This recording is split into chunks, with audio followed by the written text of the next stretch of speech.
બનાસકાંઠા જિલ્લામાં red alert જાહેર, તમામ અધિકારીઓને હેડક્વાર્ટર ન છોડવા આદેશ. તારીખ 6/9/2025 રોજ વહેલી સવારથી જ બનાસકાંઠા જિલ્લામાં અતિભારે આગાહી હોય તમામને તકેદારી રાખવા જાણ કરવામાં આવી છે. નદી કાંઠા તેમજ ડેમના નીચાણવાળા વિસ્તારોમાં આવેલા ગામોને સાવચેત રાખવા ખાસ આગ્રહપૂર્વક જણાવવામાં આવ્યું છે. મુશ્કેલીના કોઈપણ સમયે તાત્કાલિક જિલ્લા તથા તાલુકા કંટ્રોલ રૂમનો સંપર્ક કરવા વિનંતી કરવામાં આવે છે.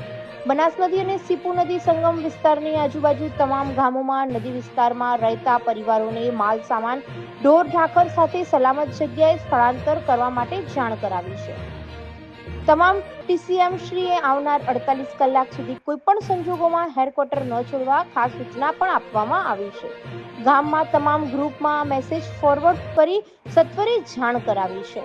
મારી બનાસકાંઠા જિલ્લાના તમામ મિત્રોને નમ્ર વિનંતી છે કે અતિશય જરૂર ન હોય તો બહાર નીકળવું નહીં અને જો આપ નીચાણવાળા વિસ્તારમાં રહેતા હોય તો સુરક્ષિત જગ્યા પર થોડા સમય માટે વસવાટ કરજો. આપના ધંધા રોજગાર નીચાણવાળા વિસ્તારોમાં હોય તો માલ સામાનની રક્ષા માટેની વૈકલ્પિક વ્યવસ્થા કરજો. નીચાણવાળા વિસ્તારમાં રહેતા પશુપાલકો પણ તેમના પશુઓને કેટલાક દિવસ માટે ઊંચાણવાળા વિસ્તારમાં બાંધજો. તકેદારી રાખવી ખૂબ જ જરૂરી છે.